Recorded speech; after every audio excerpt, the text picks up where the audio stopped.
शांति कुंज के लिए हरिद्वार का सप्त सरोवर स्थान बहुत ही समझ बूझ कर चुना गया है। हरिद्वार हिमालय का प्रवेश द्वार है। शिव शक्ति सती का अवसान, पार्वती का जन्म और तप यहीं संपन्न हुआ था।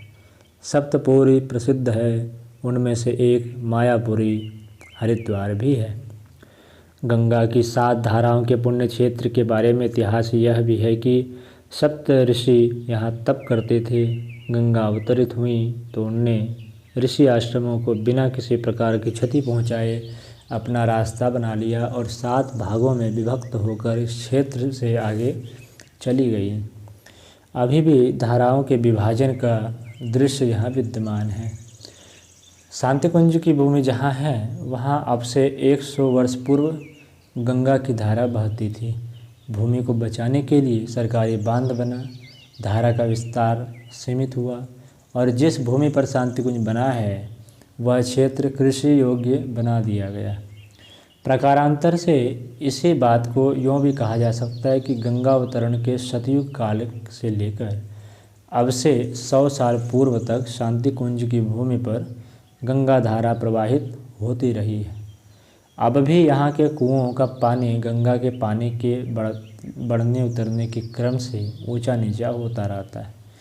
बालू की एक हल्की सी परत ही गंगा की मूल धारा और इस भूमि में थोड़ा सा अंतर प्रस्तुत करती है।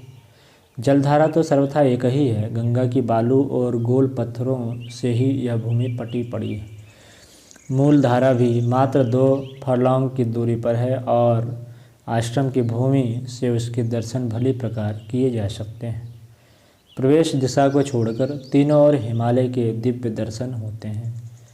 थोड़ा ऊंचे चढ़कर दूरबीन से देखा जाए तो हिमाच्छादित चोटियां आसानी से देखी जा सकती हैं। गंगा का गर्भ, हिमालय का छत्र और सप्तऋषियों का तप, इन तीनों के समन्वय से यह स्थान अपने आप में श्रेष्ठ परंपराओं से परिपूर्ण है। साधना की दृष्टि से इस क्षेत्र को परंपरागत रूप से हर दृष्टि से जीवंत एवं प्राणवान कहा जा सकता है। अपने प्रयत्न से भी यहाँ के वातावरण में कुछ और प्रखरता लाने का प्रयत्न किया गया है। 50 वर्ष से निरंतर जलती आ रही अखंड ज्योति की घृत दीपशिखा यहीं प्रतिष्ठापित है। गायत्री मंदिर के निकट चलते रहने वाले जप अनुष्ठानों का क्रम अनवरत है। नित्य गायत्री यज्ञ भी सुसंचालित है। ये तीनों ही कार्य इस वातावरण में दिव्यता की सूक्ष्म चेतना का संचार करते हैं। हम भी कुछ न कुछ अपनी तप साधना का क्रम चलाकर आश्रम के वातावरण में ऐसी विशेषता उत्पन्न करने का प्रयत्न करते हैं जिससे यहाँ के रहने वालों में अनायास ही प्रखरता उत्पन्न हो सके। आत्मिक प्रगति के लिए उपयुक्त वातावरण गंगा की गोद और हिमालय की छाया ही माना जाता है। साधना के इतिहास पर दृष्टिपात करने से प्रतीत होता है कि ऋषियों और साधकों का समुदाय इस क्षेत्र में रहकर उपयुक्त प्राण चेतना उपलब्ध करने में सफल हुआ है। ऋषियों का जन्म तो विभिन्न क्षेत्रों में हुआ है, पर वे उपयुक्त वातावरण, मार्गदर्शन एवं सहयोग प्राप्त करने की दृष्टि से घर छोड़कर यहीं आ बसे।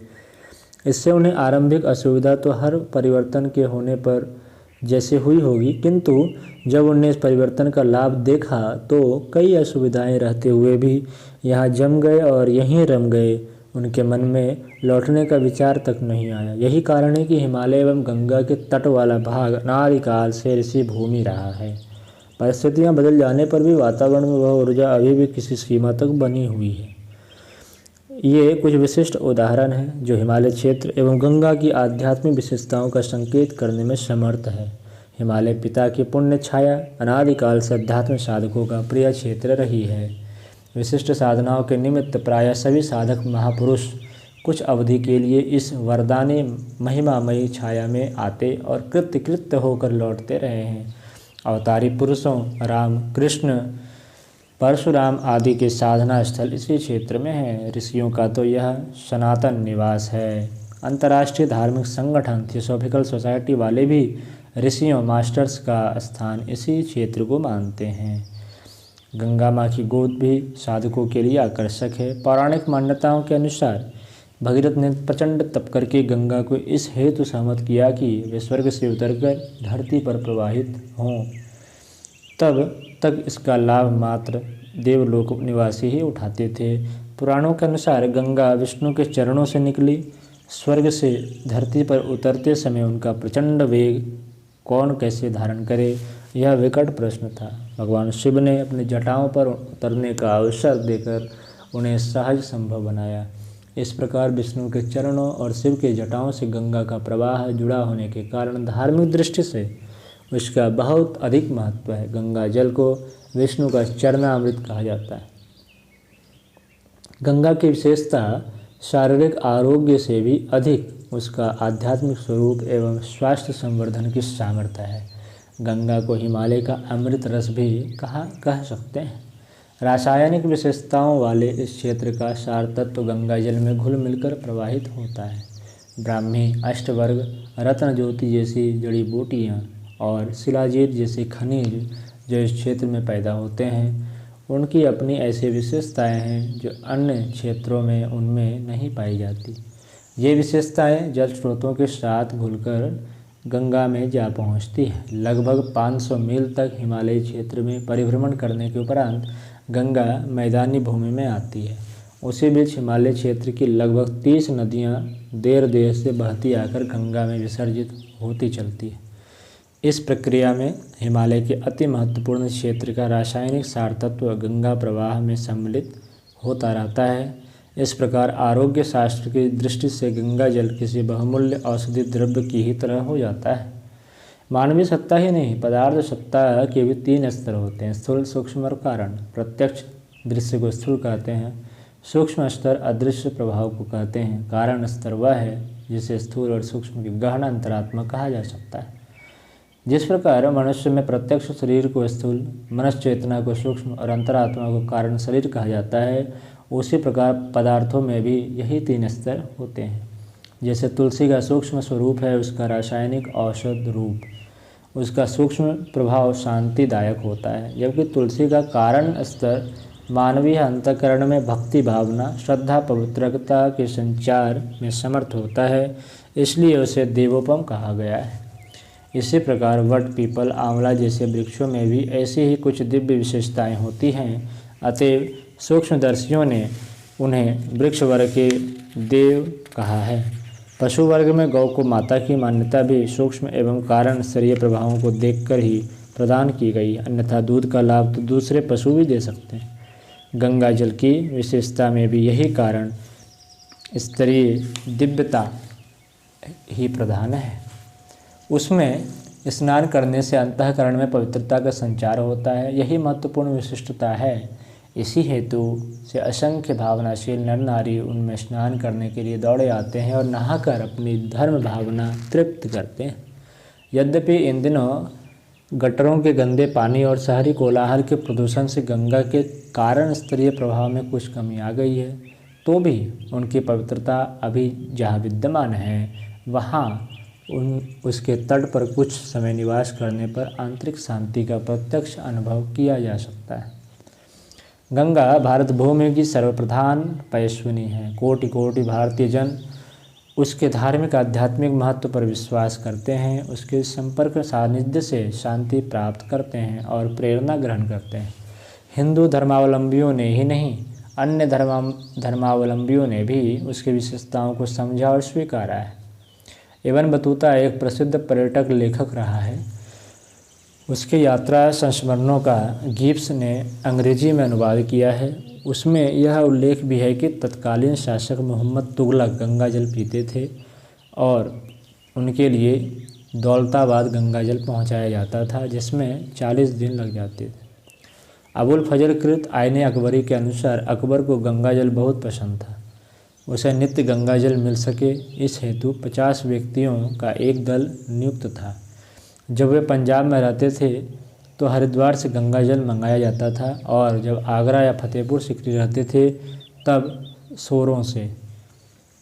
15वीं शताब्दी के फ्रेंच यात्री वर्नियर ने औरंगजेब तथा दारा शिकोह दोनों के गंगा जल प्रेम का उल्लेख किया है। औरंगजेब ने अनेक दरबारी भी गंगा जल का सेवन करते थे। ब्रिटिश कप्तान एडवर्ड मूर ने अपने संस्मरणों में कुछ मुस्लिम नवाबों द्वारा गंगा जल पीने की बात लिखी है।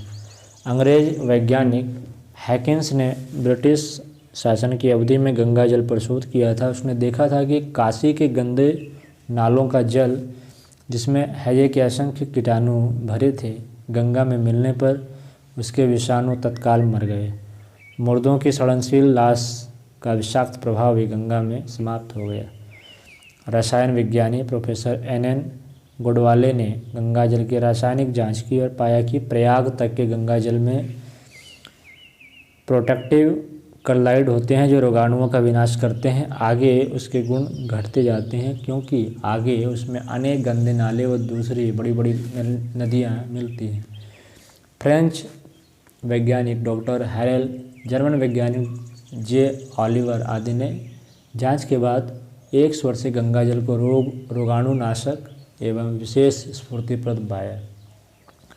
ब्रह्मवर्चस्व साधना के समय गंगा स्नान एवं गंगा जल पान से शारीरिक आरोग्य, मानसिक स्फूर्ति एवं भावनात्मक शांति की प्राप्ति स्वाभाविक ही है।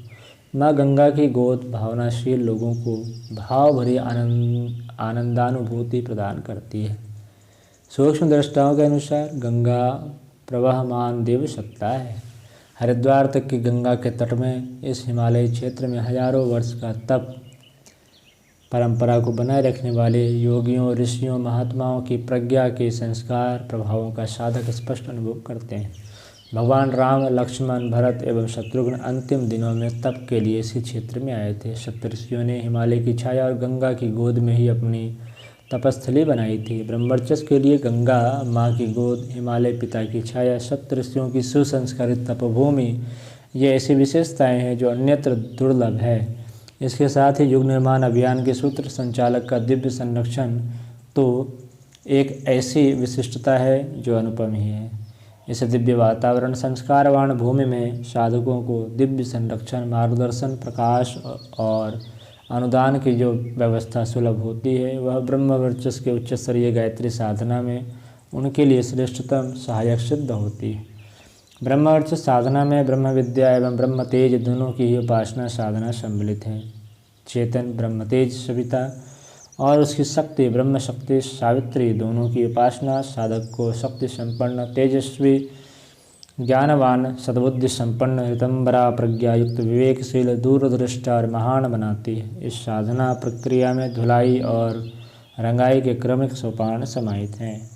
आत्मिक प्रगति के मार्ग में बाधक संचित कुसंस्कारों का प्रायश्चित, परिशोध, कषाय कलमशों की धुलाई इस साधना का स्वाभाविक ही अनिवार्य अंग है।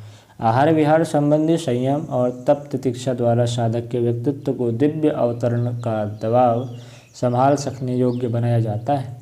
इसलिए उससे संबंधित समस्त मर्यादाओं का साधक के द्वारा निष्ठापूर्वक निर्वाह आवश्यक है। उसके बिना तो साधक में सिद्धियों की पात्रता ही उत्पन्न न हो सकेगी। उपवास, ब्रह्मचर्य, स्वयं सेवा, मौन और शारीरिक तितिक्षा के नियम निर्देशों को स्वयं पर कठोरता से लागू करना साधना पथ पर अग्रसर होने की आरंभिक आवश्यकता है। पाप स्वीकृति, पश्चाताप, प्रायश्चित एवं इष्टापूर्ति के चंद्रायन तप प्रक्रिया के आत्म परिशोधन का कार्य संपन्न होता है। तप तितिक्षा का अभ्यास सुदृढ़ता एवं सत्पात्रता उत्पन्न करता है। इसके आगे है योगाभ्यास साधना, जो साधक के व्यक्तित्व के विस्तार, सामर्थ्य एवं स्तर में वृद्धि करती है और उसे परमात्म सत्ता से जोड़ने की प्रक्रिया सिद्ध होती है। पंचमुखी गायत्री की पंचकोशी साधना पंचकोशों का अनावरण करने में समर्थ है। उससे रहस्यमय रत्न भंडार, सिद्धियों, विभूतियों का अक्षय कोष प्राप्त करने की चाबी हाथ लगती है। शरीर में संव्याप्त प्राण ऊर्जा की तपश्चर्या परिष्कृत करती है। मन क्षेत्र की चिंतन चेतना को उच्चतम शक्ति स्रोत एवं आस्था केंद्र से जोड़ने का कार्य योग साधना द्वारा संपन्न होता है। गायत्री जप, ध्यान, सोहम साधना, त्राटक, खेचरी, मुद्रा एवं शक्ति संचालन की योग साधनाएं साधक को दैवी सिद्धियों, दिव्य अनुभूतियों की सामर्थ्य प्रदान करती है। उसके साथ ही स्नान, भोजन, सूर्योपासना, दीप स्तुति, शयन एवं जागरण जैसे नित्य क्रमों में आत्मबोध, तत्वबोध आदि की धर्म भावनाएं साधक के भावनात्मक अंतः क्षेत्र को परिष्कृत, उदात्त, कोमल और अनुभूति क्षम बनाती हैं। यज्ञ कर्म इन सब व्यक्तिगत सामूहिक पुरुषार्थों की समन्वित अभिव्यक्ति है। इन समस्त विधि विधानों का समावेश साधक अपने दिनचर्या में किस स्तर पर किस किस रूप में करेगा, यह निर्देशन प्रत्येक साधक की स्थिति के अनुरूप किया जाता है।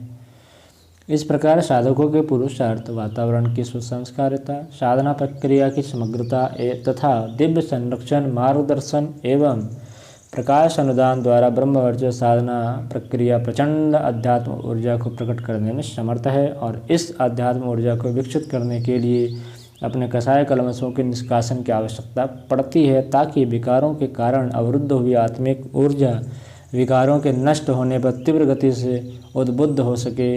इस आध्यात्म ऊर्जा ब्रह्मवर्चस्व की प्राप्ति के लिए तप साधना की आवश्यकता पड़ती है।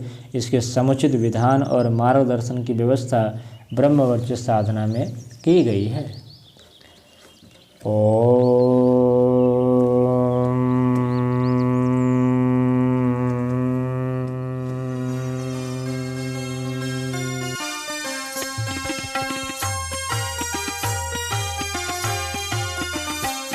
चलो गुरुदेव के सपने सजाने की शपथ ले ली। चलो गुरुदेव के सपने सजाने की शपथ